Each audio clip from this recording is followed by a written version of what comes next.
Seigneur, nous sommes instruits par le don du Saint-Esprit. Lorsque tu te révèles à nous, alors Seigneur, nous sommes instruits. Quand ton bon vouloir te donne de te lever de ton trône, alors nous comprenons les bienfaits de ton amour. Et ainsi, nous sommes saisis et nous sommes séduits. Ainsi, Seigneur, nous réalisons que nos vies t'appartiennent et que nous ne vivons que pour toi. Nous t'aimons, Seigneur. Aujourd'hui, nous nous livrons à toi. En ce jour, Seigneur, nous nous donnons à toi et nous voulons te consacrer nos vies. Nous voulons plonger au-dedans de toi nos cœurs et nos entrailles et nos corps. Seigneur, que nos âmes aussi soient visitées, que tout ce que nous sommes, Seigneur, plonge en toi aujourd'hui, en ce lieu, maintenant. Seigneur, que l'Esprit nous porte vers toi, que ton Esprit nous baptise dans le feu, qu'il nous remplisse de ton amour et que sa force en nous nous fasse basculer totalement en toi. C'est toi que nous choisissons, Seigneur. C'est toi l'élu de nos cœurs et de nos vies. Seigneur, tu es notre trésor. Tu es notre bouclier. Tu es notre lot et tu es notre héritage. Tu es toute ma gloire, Seigneur. Et je n'en ai pas en dehors de toi. Seigneur, tu es toute ma splendeur. Jésus, tu es mon éternité. Tu es mon éternité bienheureuse. Tu es le salut de ma face. C'est en toi que je suis transfiguré. Jésus, tu es le seul et c'est par toi que je connaîtrai une restauration totale. Je t'aime, Jésus, et je te le dis, et je le confesse, et je le redis, et je le crierai encore à quiconque veut l'entendre.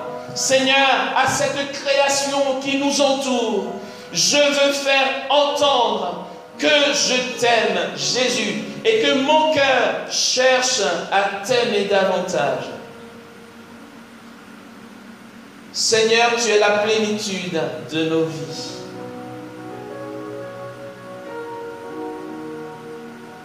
Merci pour ton abondance. Ici, aujourd'hui, enlève toutes nos appréhensions. Ici, aujourd'hui, Seigneur, donne à nos cœurs d'être préparés et façonnés pour goûter à ta parole, à sa puissance, à la gloire qu'elle comporte. Que nos vies changent, que notre existence change, que nos quotidiens se voient transformés dans ta parole. Qu'elle soit puissante ici, au milieu de nous, Seigneur. ta parole, qu'elle nous brûle, qu'elle nous consume, Seigneur.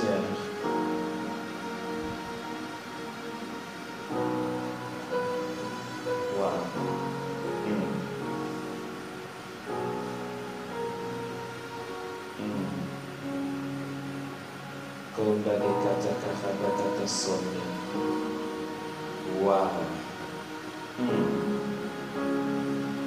Komba de katakara sonde. Komba de satokoro bakatakara sonde. Oui, Jésus. Je t'aime, Seigneur. Mon cœur pour toi, mes mains pour toi, ma vie pour toi.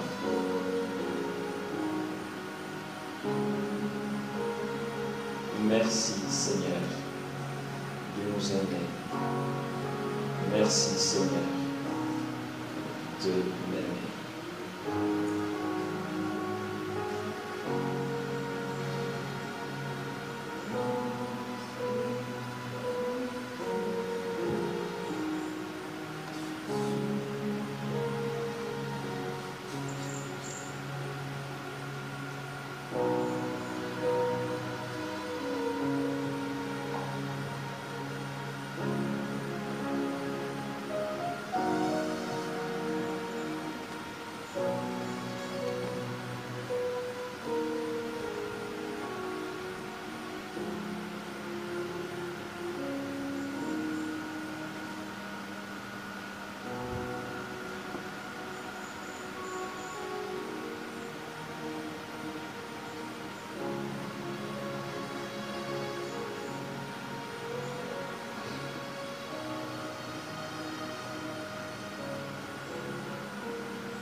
Il est dit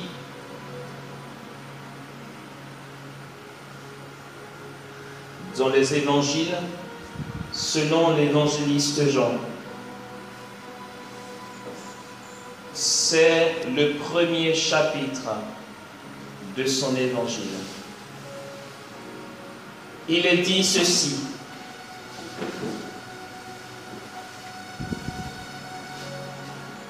au commencement était le Verbe, et le Verbe était avec Dieu, et le Verbe était Dieu. Il était au commencement avec Dieu, tout fut par lui, et sans lui, rien ne fut. Ce qui fut en lui était la vie, et la vie était la lumière des hommes. Et la lumière luit dans les ténèbres, et les ténèbres ne l'ont pas saisi.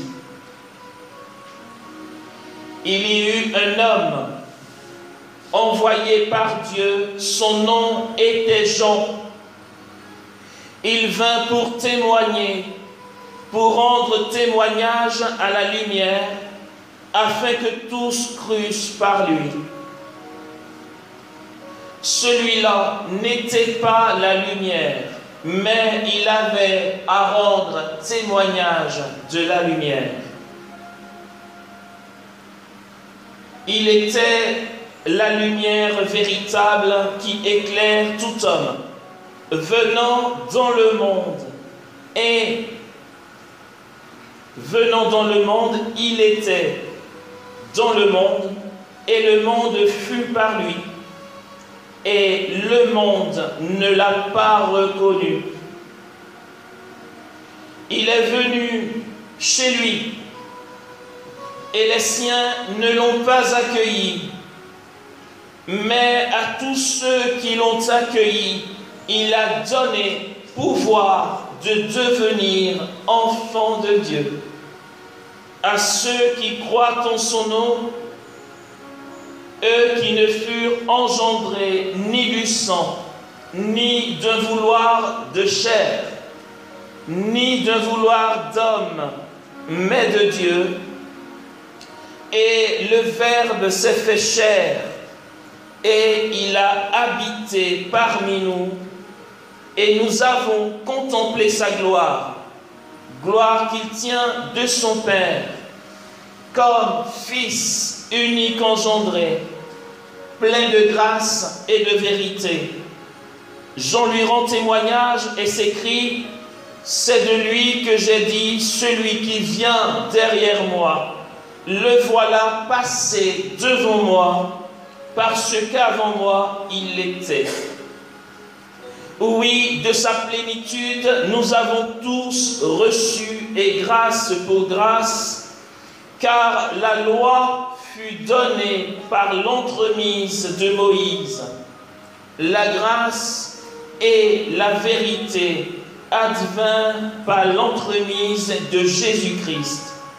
Nul n'a jamais vu Dieu, le Fils unique engendré, qui est dans le sein du Père, lui l'a fait connaître.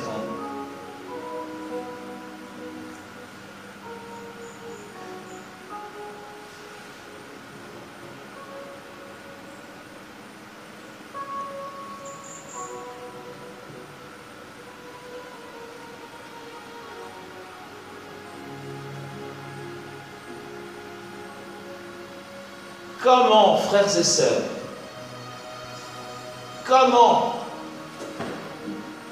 comment espérer que la société actuelle, que les savants et les scientifiques sans Dieu, que les philosophes sans Dieu, les philosophes païens,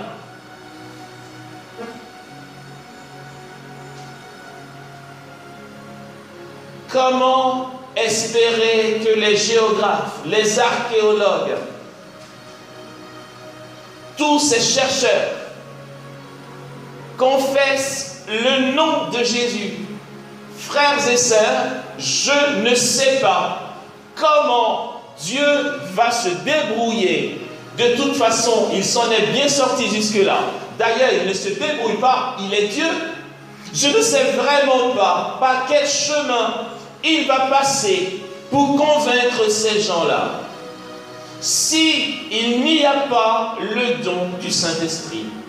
Or, la manière dont Dieu se révèle, c'est dans le Saint-Esprit. Il n'y a pas de croyance en Dieu. On ne peut pas croire en un être suprême en dehors du Saint-Esprit. Cet être suprême qui est Dieu, l'unique être suprême. C'est vrai qu'humainement c'est fou.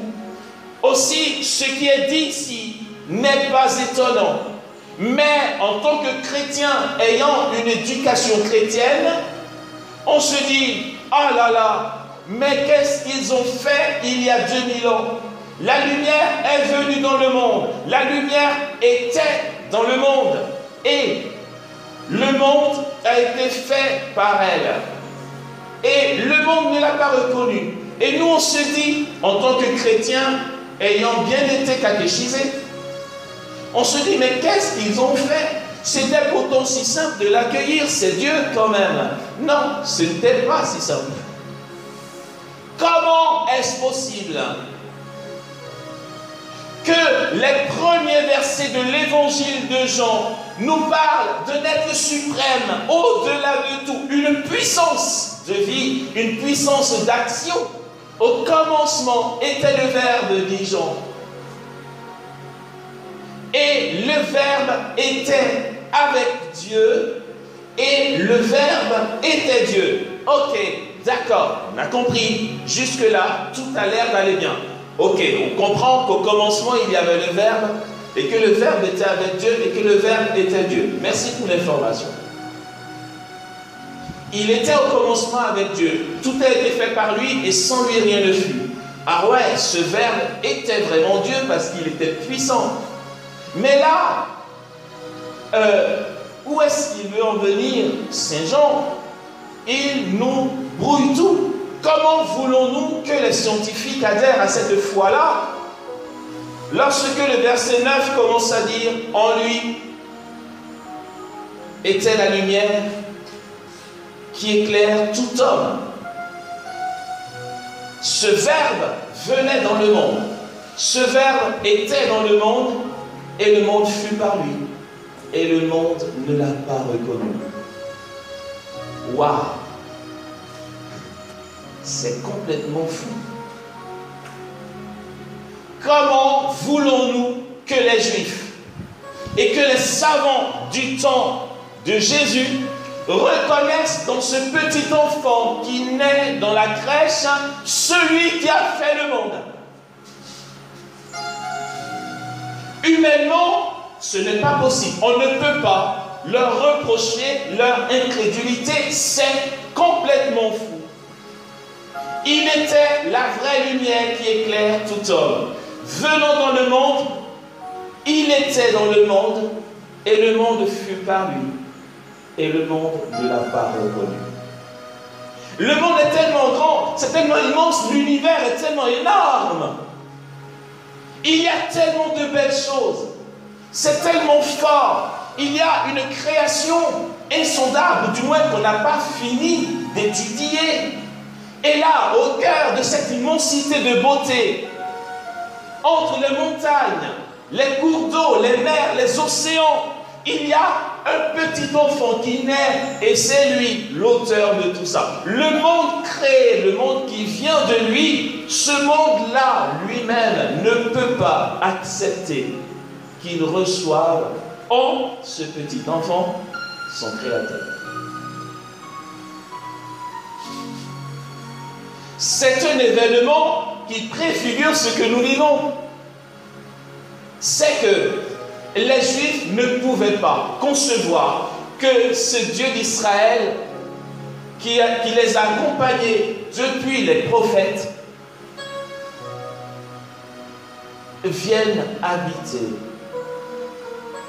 au milieu d'eux. Et lorsqu'il vient, il est obligé de partir parce qu'on cherche à le mettre à mort. Le monde se déchaîne. Le monde voit son créateur et se déchaîne. Parce que c'est inacceptable. Le monde est tellement grand. Les choses sont tellement belles. L'univers est tellement vaste que celui qui l'a créé, logiquement, doit être plus vaste que lui. Et vous nous parlez d'un petit enfant. Pourtant, c'est la vérité profonde de notre foi. Saint Jean le dit. Et le Verbe s'est fait chair. Incroyable. Et tout se déchaîne. Et les enfants de moins de 2 ans sont mis à mort. Il est obligé de bouger jusqu'en Égypte pour revenir après. Le roi de l'univers, le Christ, roi de l'univers, nous a été donné. Nous sommes tellement privés d'amour que nous ne pouvons pas concevoir que l'amour nous soit donné totalement et que le plus grand soit devenu ce petit enfant. Le roi de l'univers était là, mais il n'a pas reçu d'adoration. Il est venu chez lui et les siens ne l'ont pas accueilli. Mais à ceux qui l'ont accueilli, il a donné pouvoir de devenir enfants de Dieu. Ceux qui l'ont accueilli, c'est qui? Bien sûr que les exégètes et la théologie vont nous parler des apôtres, les 12 apôtres qui l'ont reçu. Mais les tout premiers, ce geste profondément prophétique du dessein de Dieu, de la volonté de Dieu, ce sont les mages, symboles, images des peuples païens Ce sont des magiciens, des personnes qui n'adoraient pas le Dieu d'Israël. Ils venaient du paganisme. Et c'est eux qui ont vu son étoile. Ce sont eux qui sont venus l'adorer chez les siens. Alors que les Juifs refusaient catégoriquement d'admettre une seule seconde que leur Dieu, le roi de l'univers, était là. Ce sont des païens qui découvrent en lui le roi de l'univers. Et jusqu'aujourd'hui, il n'est pas reconnu par les siens. Et les Juifs ne le reconnaissent pas comme le Messie. Aussi, les rois mages me symbolisaient. Nous tous ici, qui ne sommes pas juifs, qui embrassons la foi et qui adorons le Dieu d'Israël. Le Verbe vient chez les siens. Et ils ne l'accueillent pas. D'autres l'accueillent et il leur donne le pouvoir de devenir enfants de Dieu. Comment adorer Dieu dans une situation pareille? Ce que Dieu veut, c'est que tous les hommes soient sauvés et parviennent à la connaissance de la vérité. Les siens ne l'ont pas reconnu. Alors il s'est rendu universel. Alors il a dit à la Samaritaine, tu vois, femme, l'heure vient, en fait c'est maintenant, où les vrais adorateurs adoreront le Père en esprit et en vérité. Parce que ce n'est plus ni sur cette montagne, ni à Jérusalem qu'il faudra adorer Dieu. Ceux qui l'adorent, c'est en esprit et en vérité qu'ils doivent adorer. Comme un éclat du don de Dieu à Israël. Ils ne le reçoivent pas et ça explose. Le lieu d'adoration, ce n'est pas la montagne. Le lieu d'adoration, ce n'est pas dans le temple. Dieu n'est pas contenu dans un temple. C'est le paradoxe de la grandeur du petit. La grandeur du petit enfant. C'est qu'à la fois, il est tout donné, il prend chair de Marie, on peut le localiser géographiquement, et en même temps, dans un déjà-là du royaume, cet enfant porte une lumière universelle qui éclaire tous les hommes.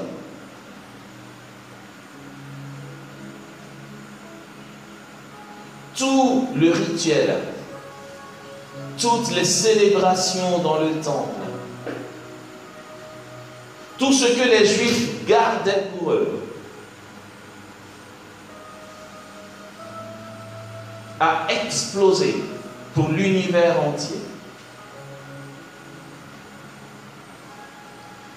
Et Jésus, au chapitre 4 de l'évangile de Jean, parle avec une Samaritaine. Une femme qui n'est pas la bienvenue chez les Juifs. Il y avait un souci de compréhension entre les Juifs et les Samaritains. Les deux peuples ne s'entendaient pas. Les Samaritains attendaient quand même la venue du Messie. Et les Juifs disaient « Dieu est pour nous ». Ils ont toujours considéré les Samaritains comme en dessous de subordonnés à leur élection. C'est pourquoi la femme samaritaine est doublement surprise.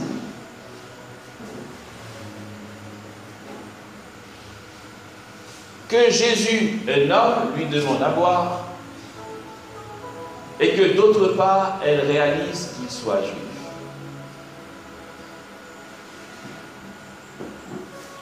Jésus dit, vous adorez ce que vous ne connaissez pas. Nous adorons ce que nous connaissons, car le salut vient des Juifs.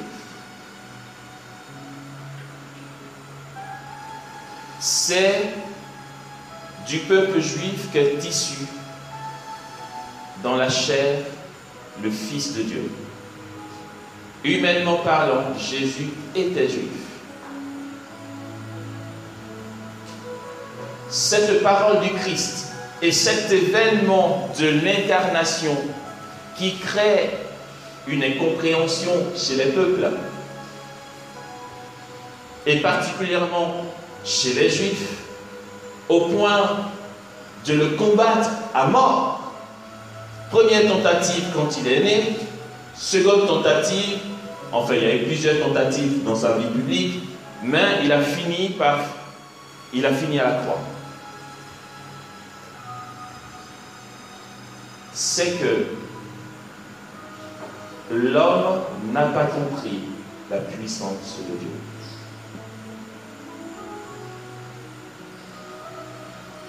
C'est la terre tout entière qui est sainte, qui est consacrée et disposée à recevoir Dieu parce que c'est Dieu qui a créé toutes choses. Dieu dit à Moïse, enlève tes sandales parce que le lieu que tu foules est un lieu saint. C'est le cas pour toute la terre, l'universalité du salut. Dieu n'est pas localisable qu'en Israël. Il est partout présent et il remplit tout. C'est le propre de notre prière, c'est le propre de notre adoration. C'est pourquoi j'ai commencé par nous dire, prier, c'est se détendre et plonger dans sa présence. Aussi, n'allons pas chercher un Dieu lointain, il est là, il est partout présent et il remplit tout. Il dit ceci à la Samaritaine.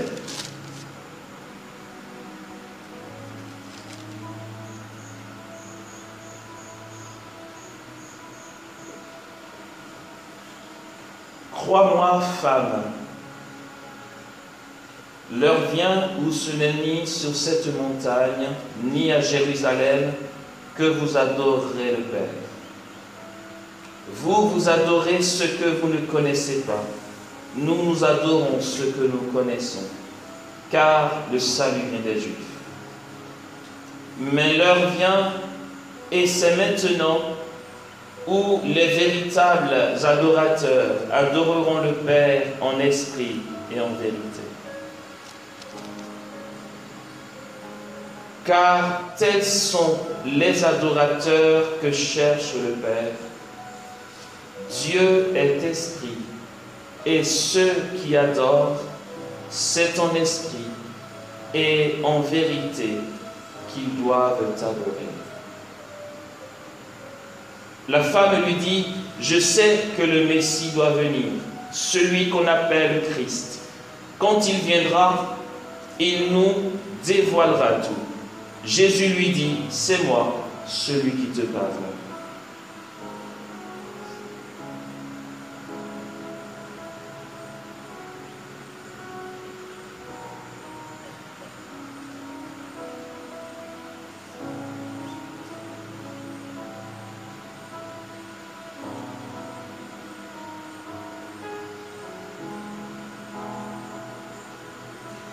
Là-dessus arrivent les disciples. Et ils s'étonnèrent qu'il parlât à une femme. Pourtant, pas un ne dit, que cherches-tu? Ou de quoi lui parles-tu?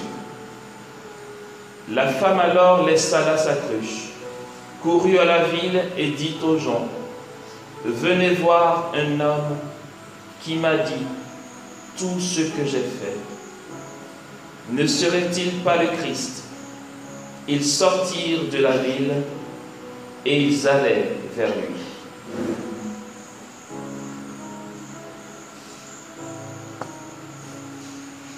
Saint Paul dira dans sa lettre aux Romains, et j'aime bien sa logique des choses, Saint Paul parle du mystère d'Israël. Israël à qui appartiennent la gloire, les législations, les patriarches, l'adoption filiale. les promesses. Saint Paul dit qu'il ne faut pas que les païens croient être au-dessus d'Israël parce qu'ils ont reconnu Jésus et qu'Israël ne l'a pas encore reconnu comme le Messie. Ce n'est ni une punition du bon Dieu, ni un rejet. Saint Paul pense que c'est une pédagogie divine. Israël jalouse tellement son Dieu qu'il était hors de question que les païens viennent l'adorer. Dans le temple, il y avait la place des païens qui n'avaient pas accès dans le temple. Saint Paul pense que si les Juifs avaient reconnu le Messie universel, ils l'auraient gardé que pour lui. Alors, allons-y lire Romains 9, tout le chapitre 9 de la lettre aux Romains parle de cette élection d'Israël. Et Saint Paul dit que le Seigneur, dans un mystère d'Israël, a fait tomber sur eux comme un aveuglement, pour que tous les peuples autour reconnaissent d'abord le Messie, et que quand tout le monde aura vécu une expérience avec le Messie, Israël, qui risquait de conserver son Messie pour lui, le reconnaîtrait en dernier. À ce moment-là, tout le monde serait sauvé. Ça, c'est la logique de Paul.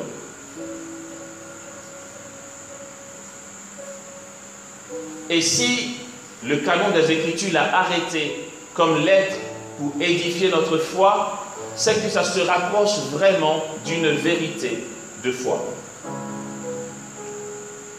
Cette vérité est crédible dans ce sens que depuis l'Ancien Testament, Dieu promet de répandre le salut à tous les peuples. Comme si les Juifs, en lisant l'Ancien Testament, ne comprenaient pas encore cette volonté divine. C'était ancré dans l'Écriture depuis toujours, que Dieu répandrait son salut sur tous les peuples. Aussi, il va répandre le Saint-Esprit sans qui personne ne peut reconnaître Jésus. Ce serait trop fort pour notre entendement. Et l'Esprit est celui qui va nous donner la vraie adoration divine. C'est lui qui va nous conduire dans le cœur à cœur, qui va nous conduire dans la prière vraie.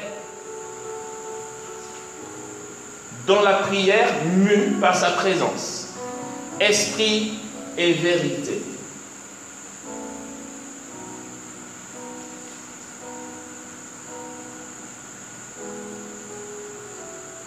C'est d'une part parce que Dieu est partout présent et que d'autre part nous avons reçu le don du Saint-Esprit que notre adoration devient véritable, car tels sont les adorateurs que veut le Père.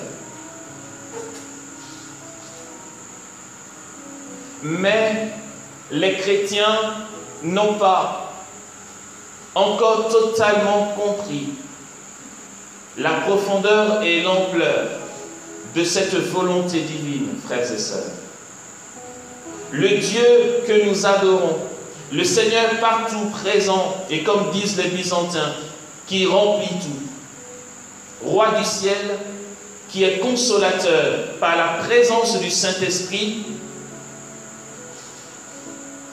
fait venir le royaume des cieux sur la terre. Aussi, les hommes ont besoin de voir ce royaume pour croire en la présence de Dieu. Mais nous n'avons pas encore totalement compris le bien fondé de cela.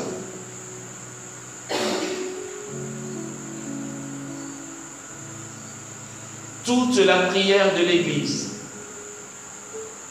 toute la liturgie ecclésiale, toute la vie sacramentelle, tout ce que l'Église nous propose comme texte, comme sacrement, comme prière, attire le royaume de Dieu sur la terre. Et nous avons dans cette prière ecclésiale l'agir du Saint-Esprit. Cet agir du Saint-Esprit qui va prendre une singularité selon les personnes. Cette mission, entre autres, est confiée dans l'Église au clergé bien sûr, mais à des agents pastoraux et notamment les chantres. Nous avons eu à parler d'un thème lors d'une école de prière qui est la conduite d'une assemblée de prière charismatique.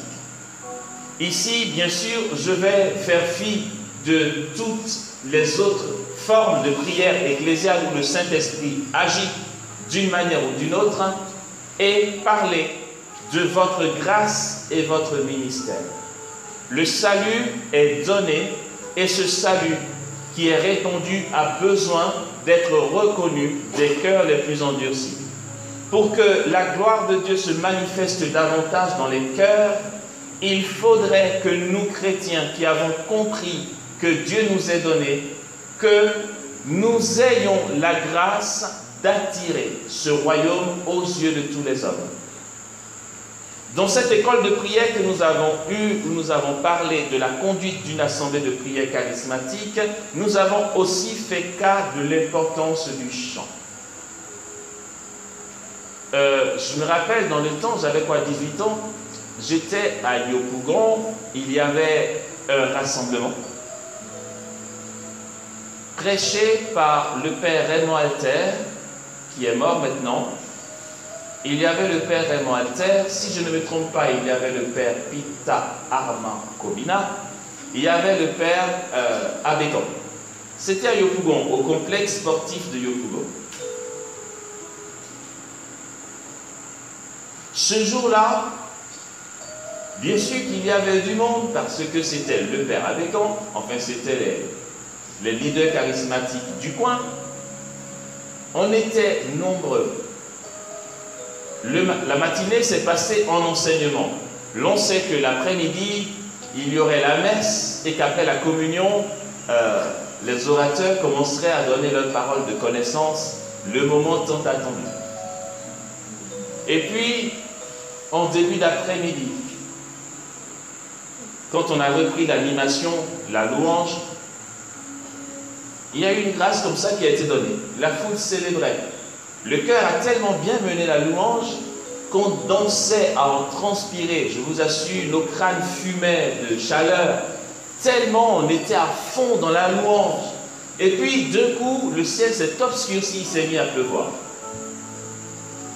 On s'est dit, ah, ça va tout gâcher. Mais non, il y avait une telle onction de louange ce jour-là qu'on s'en foutait de la pluie. Mais il pleuvait des cordes, il pleuvait, mais abondamment. On était trempés jusqu'aux os, comme on dit. Et puis on dansait sous la pluie. Et vous voyez les mamans avec leur foulard qui dansaient dans la boue. On avait la boue partout. C'était vraiment... on était des sacrifiés, quoi. On était donnés là, dans cette pluie à célébrer Dieu. Et puis vu que ce n'était pas une dalle, c'était le sable, c'est devenu boueux. Enfin, vous imaginez le tableau. On était très sale, très crade, très mouillé. Et les orateurs, bien sûr, étaient sur le podium avec une bâche, ils s'abritaient comme ils pouvaient. Et nous, de toute façon, on était déjà quasiment. Donc on dansait, sous la pluie, on dansait. Et puis, comme il pleuvait, qu'on n'entendait pas grand-chose, quand quelqu'un parlait, ils ont dit de continuer la louange. De 14h, sans exagération, jusqu'à 16h, 16h30, on a fait que louer Dieu. Parce qu'il pleuvait tellement fort que les orateurs ne pouvaient pas prendre la parole. Ah, nous on dansait. Et puis le cœur assurait, allez on y va. Et on dansait, et on se tournait, enfin voilà quoi, bien. Et puis la pluie a cessé. Et la louange a commencé à baisser. Et les orateurs se préparaient à prendre la parole. Ils n'en ont pas eu le temps. C'était l'heure des miracles. On entendait hurler par derrière, on se retournait, puis c'était un boiteux qui avançait avec ses béquilles. Et la foule était en délire. Et on savourait cette victoire de Jésus quand un autre boiteux se levait pour marcher. Et des guérisons miraculeuses comme ça qui s'opéraient. Les prédicateurs n'avaient pas encore pris la parole pour exercer leur parole de connaissance comme ils savent faire. C'était que la louange, que la célébration. Et les miracles s'opéraient. Non, mais ça a été, ici, franchement, si nous comprenons ça, et ça c'est un rêve, j'espère que Dieu va m'exaucer un jour. Mais je rêve tellement de commencer par 24 heures de louange avec un chœur et des instruments où on ne se prend pas la tête avec l'heure, il est quelle heure, on est fatigué, il faut arrêter, maintenant il faut parler. La louange est tellement puissante. Là, tu n'as pas besoin d'avoir une onction de miracle, tu n'as pas besoin de savoir prêcher, tu n'as pas besoin d'être un grand prédicateur de longue date, tu peux être un néophyte. On s'en fout, c'est la louange qui libère le cœur et déploie la puissance de Dieu. Il y a eu de tels miracles, mais ce n'était pas tout. C'était la première fois, depuis ma naissance ce jour-là, depuis ma rencontre avec Jésus, que je voyais un signe extraordinaire dans le ciel. Les boiteux ont commencé à marcher, des guérisons qui s'opéraient comme ça. Et puis les orateurs, les 3 prêtres que j'ai cités étaient dans le cœur et ils acclamaient avec nous. Parce que Dieu faisait seul, personne n'imposait les mains. Et à un moment, frères et sœurs, lorsque il n'y a pas eu d'enseignement, parce qu'il n'y a eu que des miracles qu'on a acclamés et puis on est rentré dans la messe.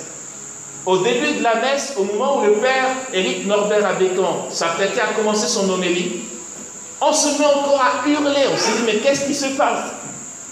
En général, on sait très bien comment ça se passe. C'est que, comme j'ai dit, il y a la messe et puis après la communion, on se dispose pour entendre les paroles de connaissance immédiate. Mais là, Dieu nous dépasse complètement. Il est au-delà de charisme particulier. Il se déploie lui-même. Un autre cri pendant que le Père s'apprêtait à faire son homélie.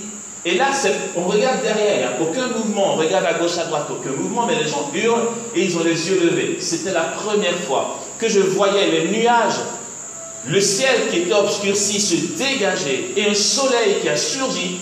À mes yeux, on ne m'a pas raconté, à 18 ans, j'ai vu le soleil se rapprocher, reculer, se rapprocher, reculer, devenir vert, bleu, rouge, blanc. C'était le délire, c'était incroyable. Entre-temps, rappelez-vous, on était mouillés jusqu'aux os, on était boueux, vous savez.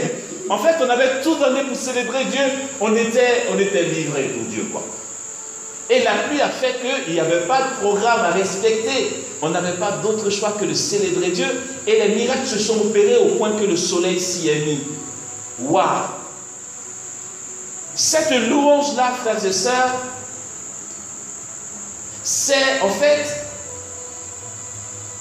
c'est le truc, quoi. Vous êtes vraiment à une bonne place, frères et sœurs, d'être un cœur. Je nous en supplie, ne cherchons pas à être de super chanteurs avec des voix vibrato, je ne sais pas, savoir monter en crescendo, redescendre et faire nos preuves comme si on avait un concert à faire. Il y en a plein des comme ça déjà dans notre pays, dans l'église. Il y a beaucoup de cœurs. On s'en fout. On n'en a rien à faire, sérieusement. Ceux qui adorent Dieu, c'est en esprit et en vérité qu'ils doivent adorer. Car Dieu est esprit et tels sont les adorateurs que veut le Père. Au cœur de cette louange, je ne dis pas que le cœur qui nous a conduits dans la louange était un super cœur.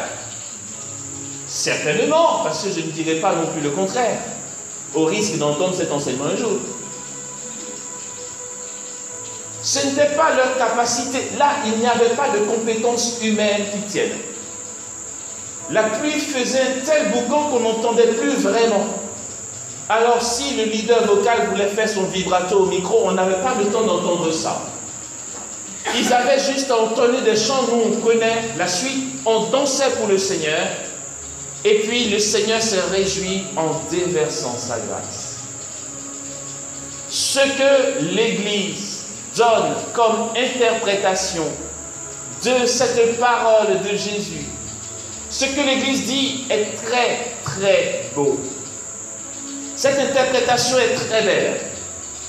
L'Église, en commentant l'adoration en esprit et en vérité, ne dit pas, bien sûr, parle d'un premier aspect, qui est le fait que le temple est explosé dans la personne du Christ. Primo, le temple, lieu de Dieu, lieu de la présence de Dieu selon le juif, est caduc.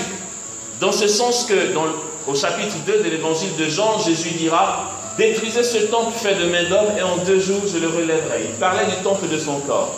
Et l'Église continue en disant que si Jésus meurt dans sa chair, lui, le nouveau temple, c'est pour annoncer prophétiquement la destruction du temple et l'entrée dans un nouvel âge du salut. Donc, premièrement, l'Église dit que le salut est universel et que ce n'est plus dans un lieu précis qu'il va falloir trouver Dieu, puisque par le baptême, il est en nous. Et que partout où nous sommes, nous pouvons entrer en communion avec lui. Deuxième aspect de ce que l'Église dit sur cette parole de Jésus, c'est que l'adoration en esprit et en vérité est une adoration mue par le Saint-Esprit. Jésus dit, et lui quand il viendra, lui l'Esprit de vérité, il vous conduira dans la vérité tout entière. Et cela, qu'est-ce que ça veut dire? C'est que l'Esprit prie en nous. L'Esprit nous donne de célébrer. Et c'est dans la célébration de l'Esprit que la révélation nous est donnée. La connaissance de Dieu grandit dans le Saint-Esprit. C'est la prière mue par l'Esprit qui nous donne de contempler les cieux ouverts et comme Saint Étienne voit le Fils de Dieu debout à la droite du Père. Quand tu pries, quand vous priez, quand vous célébrez, quand vous adorez, je nous en supplie, je vous en supplie, ne vous dites pas, on a fait 30 minutes d'adoration. Ah, on a bien chanté, hein? C'est bien, on était bien synchronisés aujourd'hui. Le maître de chœur est super content parce que sa répétition a été bien écoutée. Et puis après une demi-heure, on dit, allez, c'est fait. C'est bien, ce n'est pas rien. C'est très bon, frères et sœurs, de prendre des temps d'adoration, des temps gratuits d'adoration. Mais allons un peu plus loin. Je nous le donne comme conseil fraternel. Je sais que, en fait, faites donc ce que vous voulez. Au moins, Dieu ne me reprochera pas de ne l'avoir pas dit. On ne peut pas rester dans les vieilleries. L'Esprit qui est donné par le Père, qui nous conduit dans la vérité tout entière, est cet Esprit qui fait naître en nous le chant et la célébration.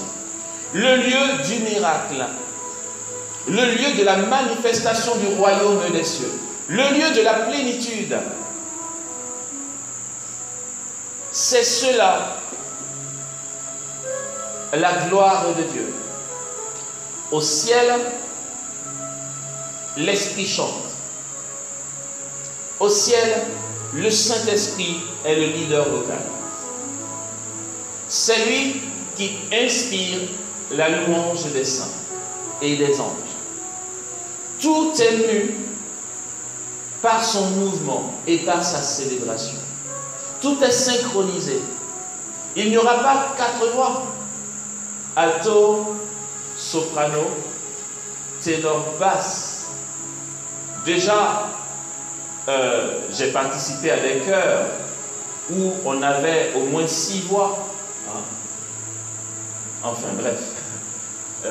Il y a des partitions qui sont super compliquées, vous savez. À la communauté des béatitudes où j'étais, la beauté de la liturgie avait une importance très très grande. Et j'aimais bien parce qu'on prenait le temps des répétitions pour que la liturgie soit belle. Mais au ciel, ça ne sera pas ça. Au ciel, ça va être des harmonies. Non, au ciel, ce sont des harmonies mues par l'Esprit qui sont très belles. Et ce que l'Esprit chante dans le sein est accomplissement, est réalisation. Quand l'Esprit te donne de chanter gloire à l'agneau, c'est que l'agneau est glorifié. Ce n'est pas un souhait qui viendra peut-être. Tout ce que les saints chantent, tout ce que les anges chantent est réalisation. Du moment que c'est l'Esprit qui chante en eux. Et ça, nous n'avons pas compris que tout se trouve là. Tant que c'est l'Esprit qui chante en toi ce que tu chantes, est réalisation. Je n'ai pas dit ce que tu chantes va se réaliser. Ce que tu chantes est déjà réalisation.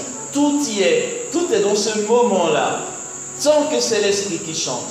Or, si d'une part l'Esprit nous donne de reconnaître Jésus comme le Seigneur pour décider après humainement d'aller le louer ou l'adorer, à un deuxième moment, dans un second temps, l'Esprit, ou du moins nous avons besoin de laisser l'Esprit prendre le relais de nos prières, de nos louanges, de nos adorations, pour que ça devienne accomplissement. Si c'est une logique, l'Esprit inspire la louange et fait chanter les esprits bienheureux, et que ce même Esprit inspire notre louange, l'Esprit qui est un nous intègre à la puissance d'adoration du ciel et notre adoration devient céleste, notre adoration devient accomplissement. Pour cela, frères et sœurs, on ne peut pas, je suis désolé de vous dire ça, il va falloir revoir tout votre programme. Il va falloir réorganiser votre programme avec votre conjoint, votre conjointe. Il va falloir voir avec le curé, avec l'aumônier. Avoir plus de temps, peut-être, ou une fois par mois, vous débrouiller. Mais peut-être que ça ne vous intéresse pas, ne faites pas.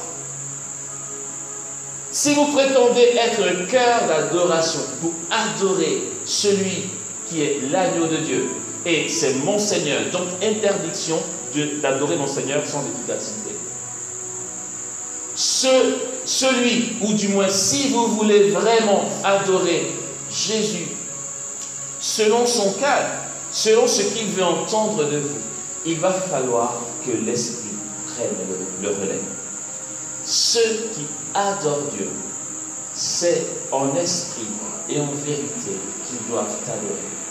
Car Dieu est esprit. Et ceux qui l'adorent doivent l'adorer en esprit et en vérité. Tels sont les adorateurs que cherche le Père. Supposons que nous dressions le matériel, la solo, les instruments, que tous les membres du chœur soient là, que la répétition ait été bien intégrée et que nous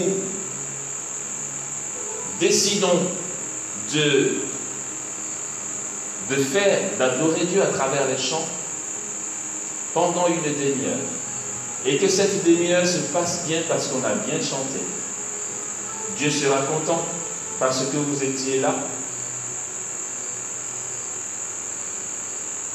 plus que d'autres qui sont peut-être en train d'adorer Tanoé ou Bouddha. Donc forcément Dieu sera content. Mais apprenez à basculer dans la transcendance, dans le relais de l'esprit. C'est une adoration qui doit devenir prophétique.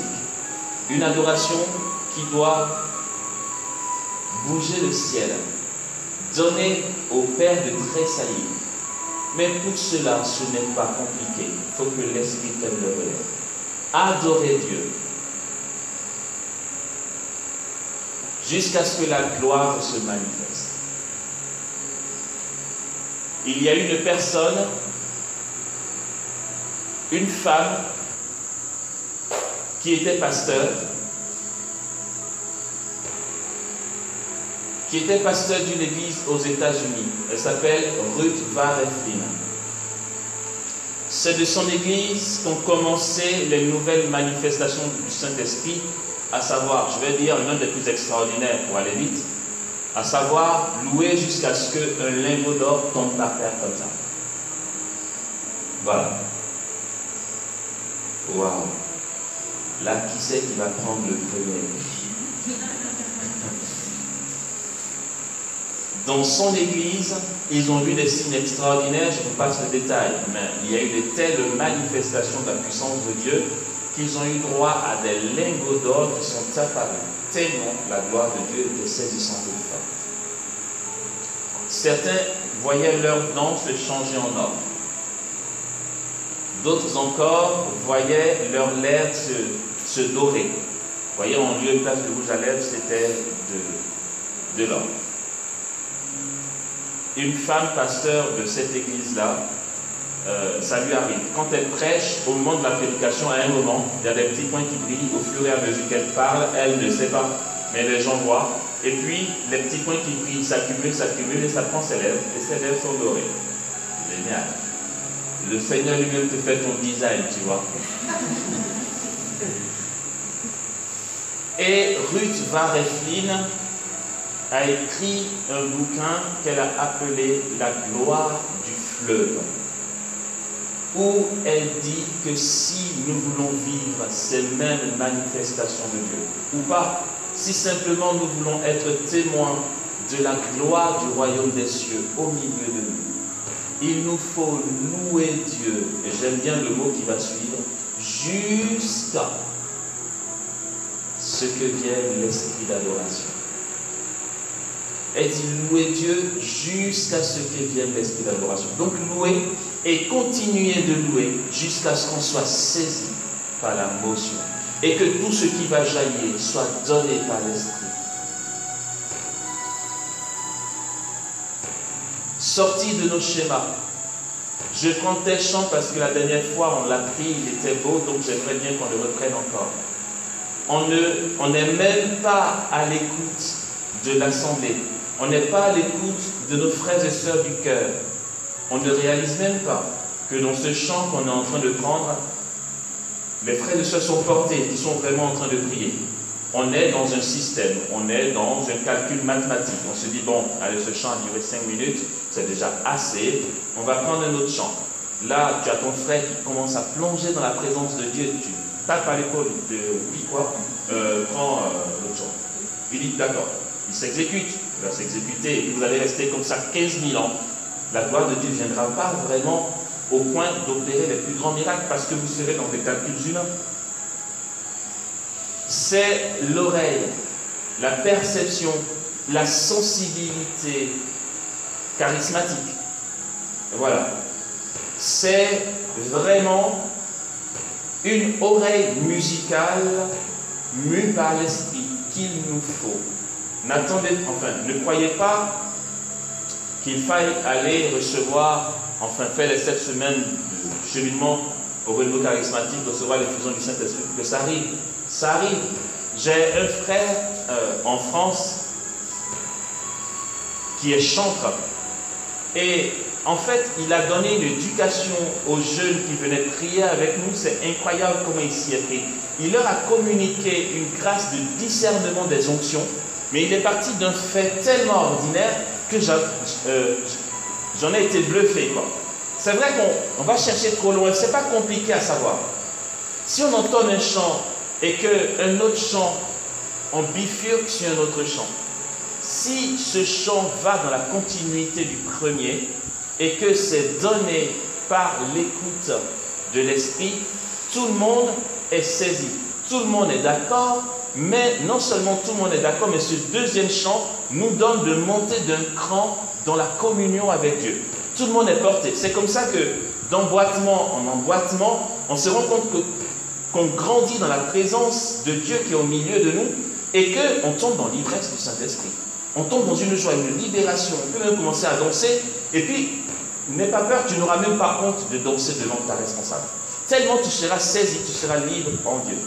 Mais si l'on prend un chant et qu'un deuxième chant interfère, là pour le coup je prends interférer, et que ça ne va pas dans la continuité, simplement aussi parce que vous êtes des chantres, vous allez le sentir, vous allez voir qu'il y a une cassure, d'accord?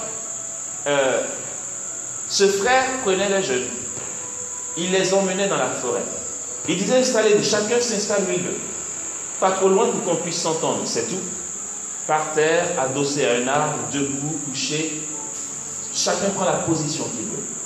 Et puis il dit, on a 5 minutes pour garder le silence et écouter la nature.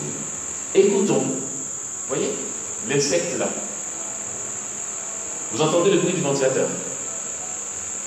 Là, l'insecte, c'est encore plus naturel. Mais dans la forêt, c'était ça. Ils entendaient les chants d'oiseaux, le bruit du feuillage, le bruit du vent, ce silence dans la forêt. Il leur disait, chut, on écoute. Après 5 minutes, après qu'ils se soient imprégnés de l'harmonie de la forêt, même si les oiseaux chantent différemment, mais quand on entend dans un ensemble, ça fait une harmonie. Il disait, maintenant, celui qui se sent prêt va m'émettre une note musicale, un son qui est censé aller dans cette harmonie. Et les autres disent si ça colle ou pas. Et puis si tu fais, on dit, oh non, attends, tu me casses. Ou encore tu commences. Est-ce que ça c'est harmonieux? Et puis, peut-être que tu commences doucement. Fais là. Non. Mais en même temps, le premier son, quand tu cherches, il ne s'agit pas de le sortir fort, sinon ça risque d'agresser l'oreille musicale de tes frères et sœurs. C'est un test. C'est un test. Avec une voix très basse, fais.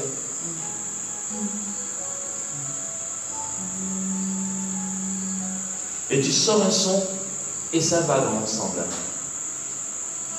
Ce que je dis là est à la portée de tout le monde. Mais on est trop imbu de nos personnes. Ce n'est pas un manque de savoir-faire, c'est un égoïsme. Un manque de détachement.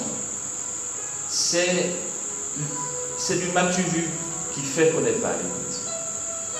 Si j'écoute, je vais me rendre compte que j'ai envie d'entonner tel chant, mais finalement, ce n'est pas la peine. Ou encore, il faut qu'on chante maintenant.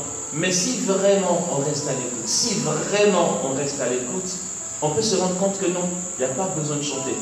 Il y a des personnes qui ont peur du silence. Il y a des gens, quand je leur dis, il y a des personnes qui viennent me voir pour un entretien spirituel, et avant de commencer à parler, je leur dis, on va prier, ils disent d'accord. Je fais au nom du Père et du Fils et du Saint-Esprit. Amen. Et puis après, je suis là. Et tout de suite, ils ouvrent les yeux. Ils se disent, mais pourquoi il ne prie pas? Et moi, j'ai les yeux fermés. Certains vont jusqu'à prendre le devant et se disent, peut-être qu'il attend que je prie. Enfin, notre Père qui est aux cieux, que ton nom soit sanctifié. Moi, je suis, parce que bon, c'est pas là que je vais lui faire son éducation en 2 secondes. Mais on n'a pas le silence. Pourquoi, quand on dit prier, il faut dire des choses? Et puis, on a une bonne conscience. Prier, c'est se rendre présent à Dieu. Alors, quand je dis, on prie, ok. Je suis en Dieu. Il arrive que je reste là. Et que je finisse, après 1 minute, ou même 2 minutes, voire plus, en silence, ce que je fasse. Amen. Personne se dit, ok, il n'était pas inspiré. Ça n'a rien à voir. J'ai une petite sœur qui, depuis janvier 2014, m'a dit, pourrais-tu prier pour moi? Depuis janvier 2014, elle souhaite qu'on se rencontre pour recevoir la prière. C'est seulement il y a 3 jours que ça s'est fait. J'ai bloqué du temps. J'ai filé chez elle, j'ai dit, aujourd'hui, je ne veux pas que 2015 te trouve dans ça. Tu m'as demandé ça en janvier 2014. On a prié. Alors, cette prière est tant attendue. Et s'est dit, ah, il arrive, on va prier. Il va prier pour moi. Je ne me laisse pas prendre par la pression du concept on va prier. Je veux prier, justement. Donc, je ne veux pas me laisser embrouiller par ce concept-là. J'ai été chez elle, j'ai pris la voiture, je suis parti, elle m'a indiqué toute une prise de tête. Vous pouvez?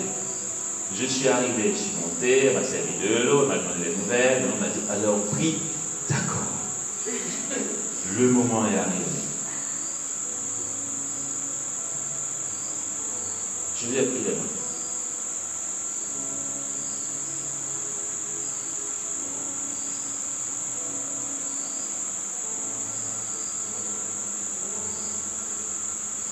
Et puis on a fait 3 minutes à peu près. Et puis j'ai fait un réjouis oral. Et je lui ai dit, voilà, c'est bon.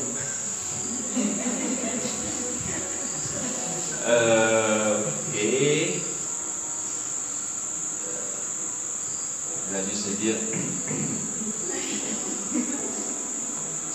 nous console mieux, c'est d'entendre ce qui suit. Seigneur, je te remercie pour ma petite sœur, machin. Viens bénir sa vie, bénis son quotidien, bénis ci, fais ça. Et puis on voit ça, et puis on voit le feu du ciel. Elle aurait été satisfaite psychologiquement. Et tout ce stress-là brouille nos temps de prière. On peut se dire, on vient pour une adoration. Je ne dis pas qu'il faut faire ça. Je dis qu'il faut écouter. Quand on écoute souvent, ça demande qu'on parte au quart de tour. Et quand on écoute aussi, souvent, ça demande qu'on continue à écouter. Et donc, cette écoute-là, cette écoute, frères et sœurs, gratuite, mais vraiment qui demande une liberté intérieure, mais aussi une pauvreté, un renoncement à soi. Accepte qu'aujourd'hui, tes frères et sœurs ne réalisent pas que tu chantes trop bien.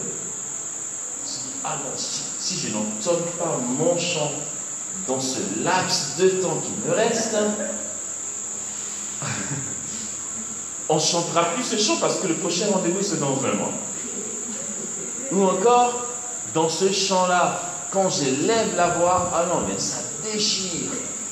Si aujourd'hui où mon cousin a été invité, je ne trouve pas un créneau pour entonner ce chant, il n'aura plus l'occasion de voir que je chante trop bien.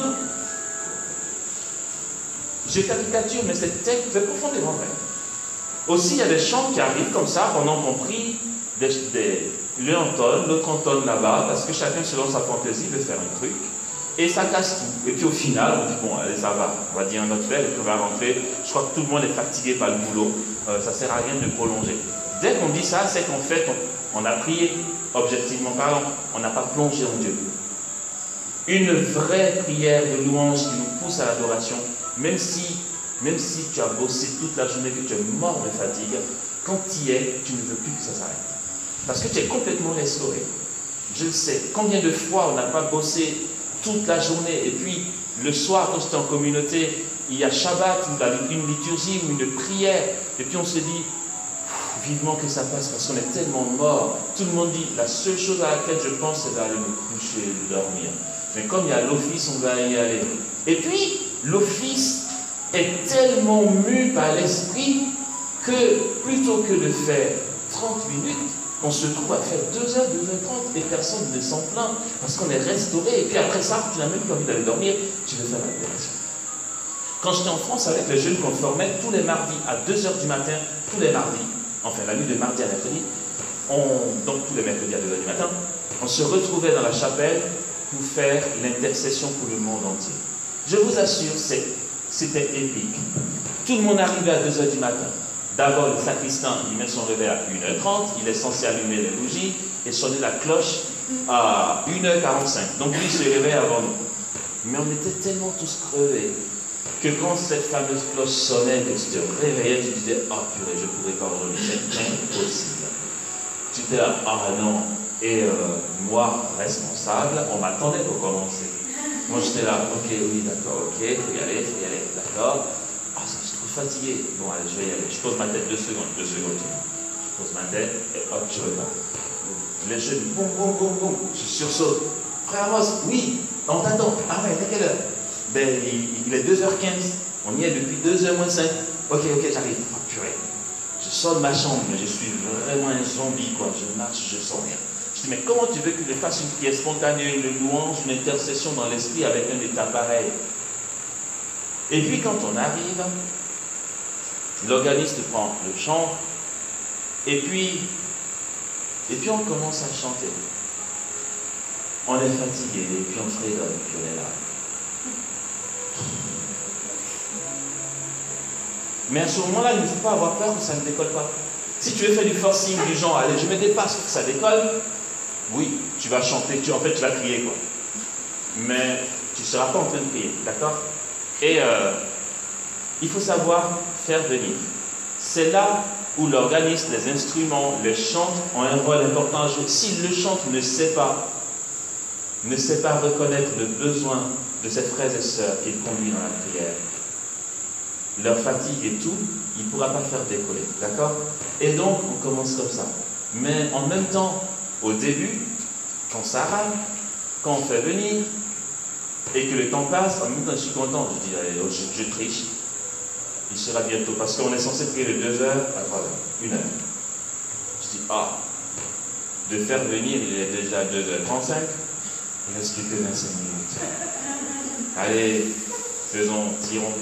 Et dans cette fatigue, et puis d'un coup, ça décolle. Et on est saisi, on est pris, et vous entendez les jeunes gueuler dans des prières spontanées, au cœur de la nuit. C'est tellement beau, et puis on donne de la voix, et on n'en peut plus, on prie tellement avec autorité, et puis un chant vient au milieu, et puis c'est vraiment le chant qu'il faut, et ça nous porte davantage. Et quand le chant s'arrête, je vous assure, c'est même une lutte pour s'adresser à Dieu, tellement chacun est inspiré, et puis on est pris, on intercède pour des cas. Et quand on dit Amen, souvent il est 4 heures, souvent il est 4h45, souvent bientôt 5 heures du matin. Personne n'a dit, on peut arrêter, je vais aller dormir, parce qu'on était tous saisis. Et donc, louer jusqu'à ce que vienne l'esprit d'adoration. Adorer jusqu'à ce que la gloire de Dieu se manifeste. Cette gloire de Dieu se manifeste dans les signes qu'il opère au milieu de nous, d'une part, mais d'autre part, dans une lecture, j'allais dire, quasi guidée de ce que l'Esprit nous montre. Je ne vais pas développer cette partie-là, c'est peut-être trop. Enfin, ça fait l'objet de tout un enseignement. Mais notre adoration, notre louange, notre célébration est censée parvenir à une étape, à un moment où l'Esprit prend le relais et que la prière qui jaillit de mon cœur ou le chant qui jaillit de mon cœur est contemplation. En fait, ce que je dis, je le contemple. Ce que je contemple, je le dis. Tu n'as plus à réfléchir, à te dire maintenant quel mot je vais placer, maintenant qu'est-ce que je vais dire. Non, en fait, ça t'est donné. C'est ça, l'Esprit et la vérité. C'est que l'Esprit prend le relais et te révèle ce qui est vrai, ce qui est la vérité. Aussi, tu contemples. Et il y a des moments où des chants peuvent jaillir, des compositions peuvent nous être données dans le Saint-Esprit, tellement on est mu par lui. Ça devient contemplation. Et nous entrons dans l'intelligence des mystères par le Saint-Esprit, parce que nous demeurons dans la louange, frères et sœurs. Voici ce qu'il nous faut retenir, et je m'arrête là. Et je prie que cela devienne notre mode de vie en tant que cœur. J'ai un enregistrement. Je regrette qu'il n'y ait pas eu du super matériel pour enregistrer ça. J'ai un enregistrement qui a été pris par un dictaphone que j'avais. C'était juste avant de prêcher. Un jour, quand j'étais encore à la communauté des béatitudes, on s'apprêtait, on était à une veillée avec les jeunes conformés. Et puis, c'était un chant avant que je prêche. Ce chant a été tellement bien pris. Celui qui conduisait le chœur, lui, il a vraiment l'oreille. Si ça vous intéresse, un jour, vous pourrez le rencontrer pour qu'il vous fasse un petit topo de la grâce de l'écoute. Il a vraiment l'oreille. Ce mec-là, quand il est au piano pour conduire le temps de prière, je suis rassuré. Il a vraiment l'oreille. C'est vraiment sa grâce. Il sait prendre le chant. Il s'est introduit déjà avec les notes de musique pendant que nous sommes en train de prier un chant. Mais c'est vraiment, ça tombe juste. Et chaque fois qu'il nous a conduit un temps de prière, moi, ça m'a porté tout de suite et l'assemblée était portée. C'est vraiment ça. Alors, ce jour-là, je devais prêcher, donc j'avais mon dictaphone qui enregistrait et on est resté le chant au Saint-Esprit pour commencer la prédication. Nous a conduit dans une adoration complètement folle qui a duré plus de 3 quarts d'heure. Et jusqu'aujourd'hui, quand je réécoute, je suis béni. Parce que c'était pas nous, je ne veux pas dire qu'on était des marionnettes, c'était vraiment un don de Dieu. On avait reçu ce temps de louange du Saint-Esprit. Parce que quand je réécoute, quand j'entends mes propres prières spontanées, je dis, mais comment tu fais ça, toi? Je dis, c'est dingue, je veux refaire ça, et puis je ne peux pas. Parce qu'il y a un tel saisissement qu'en fait, tu contemples. Dans l'instant, tu contemples ce que tu dis, et tu dis ce que tu contemples, tu es mu par l'esprit. Et après, quand tu te réécoutes, tu as l'impression que c'est pas vrai. Tu dis, mais je suis trop fort. Wow. Mais peut-être pas fort, tu vois, il y avait l'esprit, quoi. Et donc, quand je réécoute, je suis encore béni. C'était un temps qui nous a plongé dans une telle adoration que dans l'assemblée, il y avait des sanglots.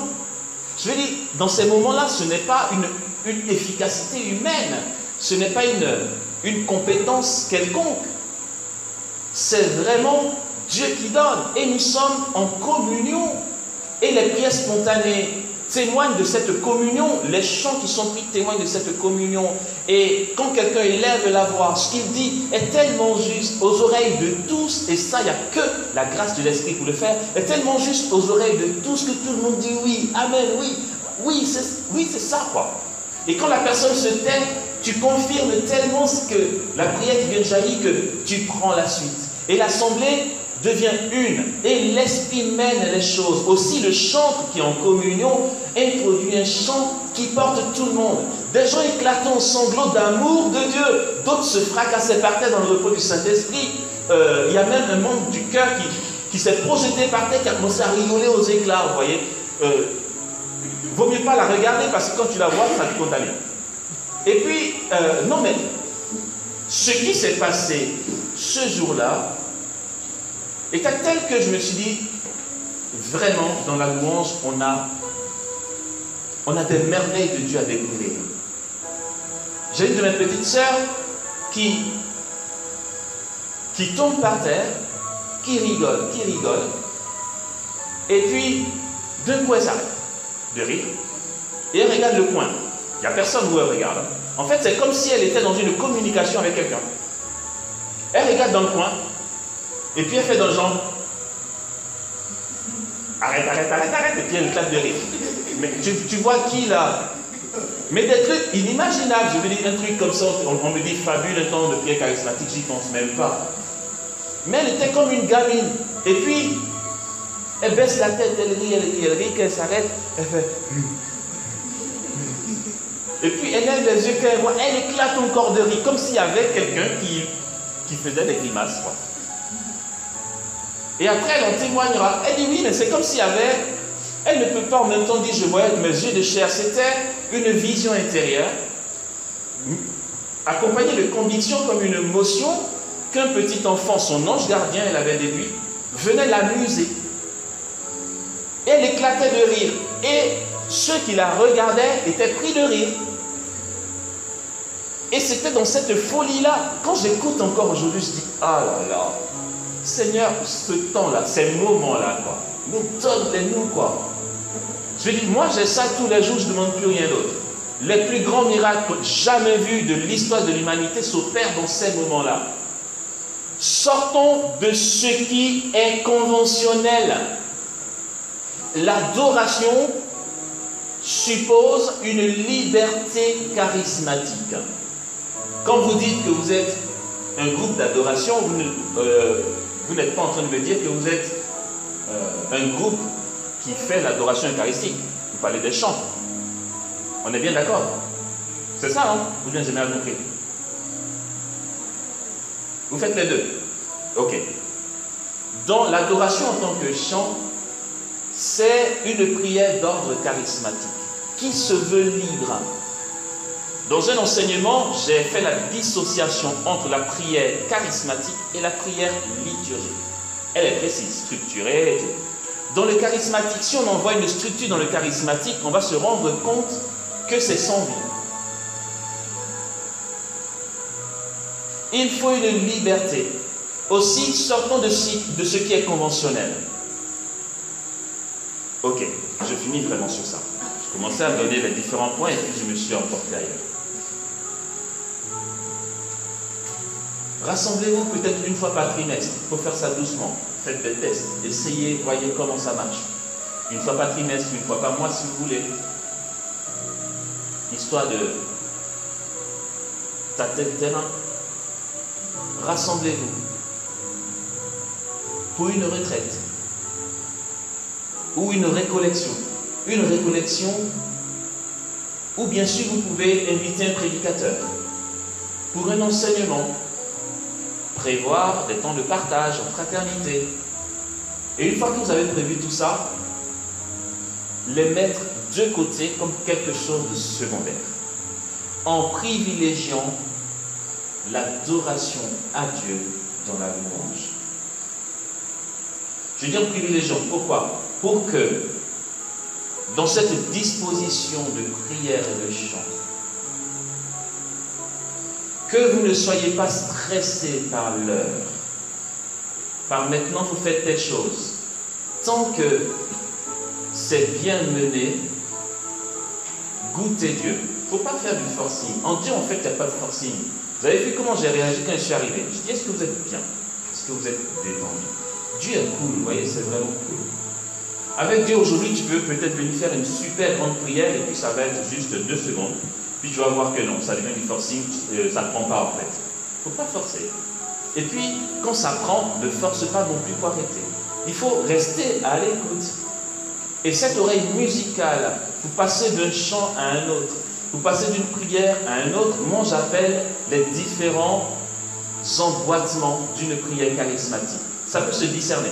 Si vous voulez, un jour, on fait une sortie ensemble, on va dans une assemblée de prière charismatique. On prend des stylos et je vais vous marquer tous les emboîtements qu'il y a eu pendant la prière charismatique. Il y a des emboîtements, il y a le début. Il y a comment le Seigneur nous conduit. Il y a comment le Seigneur prend le relais. Mais d'un chant à un autre, c'est les différents emboîtements. Quand on change de chant, ça peut constituer un emboîtement. C'est très important ces articulations-là. C'est que quand l'articulation est faussée, ça casse tout le monde. Tout le monde réatterrit en fait. C'est pourquoi, je le redis, ça demande beaucoup de renoncement personnel. Beaucoup de soucis de réalisation d'idéaux personnels. Un dépouillement, un abandon. Restez à l'écoute. Renoncez à ce que je veux pour faire ce que Dieu donne. D'accord? Sinon, les emboîtements seront faussés. Et si les emboîtements, les articulations dans une prière sont bien menées, tout est mu dans la puissance du Saint-Esprit, les plus grands miracles s'opèrent. Donc, retrouvez-vous à un moment, à des moments que vous aurez choisis. Et faites de la louange gratuite. Célébrez Dieu gratuitement. N'attendez rien. N'attendez pas qu'il y ait des miracles. Il n'y en aura peut-être pas. En fait, c'est l'accueil de ce que Dieu donne maintenant. C'est tout. Tout y est. Célébrez gratuitement, mais vraiment gratuitement, en ayant du temps devant vous. Sans stress que maintenant, il faut que j'arrête. Célébrez-la. Vous allez voir, non mais je vous assure, ce que je vais dire là, ce n'est même pas une prophétie. Parce que c'est une évidence dans la loi spirituelle. Si vous célébrez Dieu gratuitement, ne serait-ce qu'un jour par mois, vous bloquez, on va dire, de 9h à 18h. Ou on va dire, bon, allez, de 8h à midi de manger quand même, d'accord? N'allez pas dire à Amos nous donne des conseils de Mazo. Vous revenez à 14h pour célébrer jusqu'à 18h. Si vous faites ça, un jour par mois, l'Église entendra parler de vous. Ce n'est pas le but, hein, mais c'est à ça que ça va aboutir. Célébrer Dieu gratuitement favorise l'agir de Dieu. Non, j'ai mal dit. Célébrer Dieu gratuitement, parce que ça ne dit pas l'ampleur de la chose. Célébrer Dieu gratuitement réjouit tellement Dieu que, je vais dire une bêtise qui est vraie. Ça réjouit tellement Dieu qu'il ne maîtrise même plus jusqu'où il peut aller dans son agir. C'est une bêtise parce qu'il ne maîtrise plus, ça ne correspond pas à Dieu, c'est vrai. Mais j'ai envie de dire ça, voilà. C'est-à-dire, Dieu est don, ça lui plaît tellement qu'il se déverse et il ne sait pas, il va donner quoi. Voilà. C'est l'exemple que j'ai donné d'Ashland où les lingots d'or sont tombés. Quand Dieu est tellement réjoui et content, il manifeste ainsi sa grâce. un programme pour la prière. Pendant la prière, être libre du temps et de notre ego. Ça bloque le temps de prière charismatique. Et vous comprenez pourquoi je donne des exemples. Programme. Pendant le temps de prière, être libre du temps et de notre ego, célébrer Dieu gratuitement. Le louer jusqu'à ce que l'esprit d'adoration soit donné. Quand l'esprit d'adoration est donné, c'est un emboîtement. Adorer jusqu'à ce que sa gloire se manifeste comme il l'entend. Une fois par mois, vous n'aurez plus à dire « Ouais, prie pour moi, j'ai tel problème ». Ça n'existera plus dans vos vies, je peux vous assurer. Le Seigneur assumera tout dans votre existence. Celui qui célèbre Dieu gratuitement et régulièrement, ses besoins sont comblés. Quoi. Je veux dire, il n'est pas triste, il n'est plus à pleurnicher, à dire que je suis malheureux en famille, ça ne va pas. Il est tout le temps béni. On va prier. Voici ce qu'on va faire. Ce que je viens de dire là, le Seigneur nous en fait don. Parce que c'est une chose de l'entendre et de dire on va s'y mettre, on va faire l'effort de rester docile et tout. Et c'est autre chose de le recevoir. C'est encore mieux de le recevoir. Je ne dis pas que je vais prier pour que Dieu, si ça lui plaît, nous en fasse don. Je dis le Seigneur vous en fait don. Donc il a décidé, il le fait. D'accord? Voici comment ça va se passer. Des manifestations que vous n'avez jamais vécues vont se produire pendant le temps d'adoration et de louange. On va prier ensemble tout de suite. Et certaines, est-ce qu'il y en a parmi vous qui prient en langue, par exemple, qui aimeraient prier en langue? Dites bien que je vois. Qui ne prie pas en langue et qui aimerait, pas qui ne prie pas en langue tout court, parce que si tu ne devrais pas prier en langue. Ok, très bien. Très bien, merci. Voici ce qui va se passer. Vous allez prier en langue, soit aujourd'hui, soit cette semaine. Ok? Ou encore pendant que vous serez en train de prier ensemble. Ça va jaillir. Parce que l'Esprit Saint vous le donne. Mais de toute façon, c'est Dieu qui gère, ça veut dire, peut-être que ça commencera cette nuit, ou demain, ou la semaine. D'accord? Cette grâce de la prière en langue que Dieu vous donne va vous ouvrir à quoi? Va vous ouvrir à la sensibilité prophétique et charismatique. C'est le nom d'expression, mais n'allez pas chercher le midi à 14h. Abandonnez tout, d'accord? Le Seigneur vous donnera, vous allez voir que vous serez mus pendant vos temps de prière ensemble par le Saint-Esprit. Il va guider votre louange, votre prière. Vos frères et sœurs vont le sentir. Vous serez saisis. Il va arriver que vous pleuriez, il va arriver que vous rigoliez, ou que vous tombiez simplement dans le repos du Saint-Esprit, ou rien de tout ça, mais simplement en chantant que vous viviez un saisissement dans le Seigneur. D'accord? C'est vraiment la grâce de Dieu pour vous. Et donc, dans cette particularité des grâces qu'il va donner, il accorde par la même occasion une grâce d'ensemble pour que pendant vos temps de prière, vous assistiez au mouvement de l'Esprit qui vous met en communion et vous donne d'expérimenter la louange prophétique. J'ai été très bavard, mais c'est qu'en fait, quand tu reçois le truc, il faut dire en français. C'est compliqué de trouver les mots. Ok. Celles qui ont levé les mains pour prier en langue, voici comment ça va se passer maintenant. Prions, notre Père. Restons dans la présence de Dieu tout simplement. Je vais vous proposer d'ouvrir les mains simplement, comme ça. Okay. Je vais poser ma main dans vos mains. Et pour certains d'entre vous, dès que je vais poser ma main, vous allez sentir au niveau de vos cordes vocales un besoin d'ouvrir la bouche pour parler. Sauf que ça va être des syllabes qui ne sont pas spécialement du français. Vous allez sentir ce besoin-là. Détendez-vous, vous, et pas de forcing, ça va venir naturellement. Quand vous avez cette sensation, et si vous avez la liberté intérieure et le courage, laissez l'esprit s'exprimer par vous.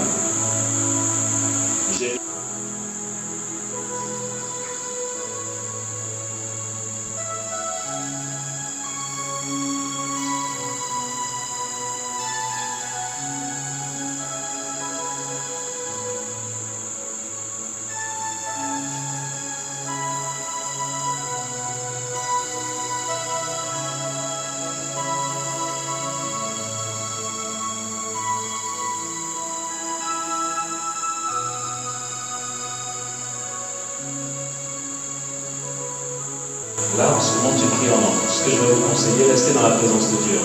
Ce que je vais vous proposer, c'est vrai qu'il y a toute l'intimidation, le voisin. On n'a pas trop de liberté pour s'essayer, mais la grâce est donnée. Et vous pouvez en témoigner parce que vous savez que les syllabes sont juste là. Il faut juste ouvrir la bouche.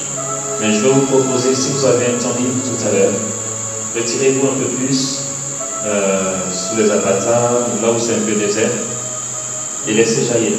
Parce que c'est là. Coupez-vous donc du regard des autres qui peuvent encore vous freiner et tout. Et puis allez prier en langue dans la nature et revenez tranquillement. Réjouis-toi Marie, pleine de grâce. Le Seigneur est avec toi. Tu es bénie entre toutes les femmes, et Jésus, le fruit de ton sein, est béni. Pour les pécheurs, maintenant et à l'heure de notre mort. Amen. Sainte Cécile, Saint Roi David,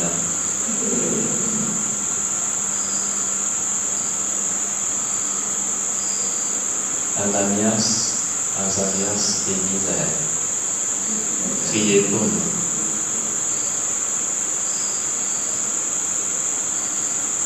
Vous tous les saints et saintes de Dieu, vous nos saints anges gardiens, vous les anges musiciens, priez pour nous. Et tous les chantres célestes, priez pour nous. Amen.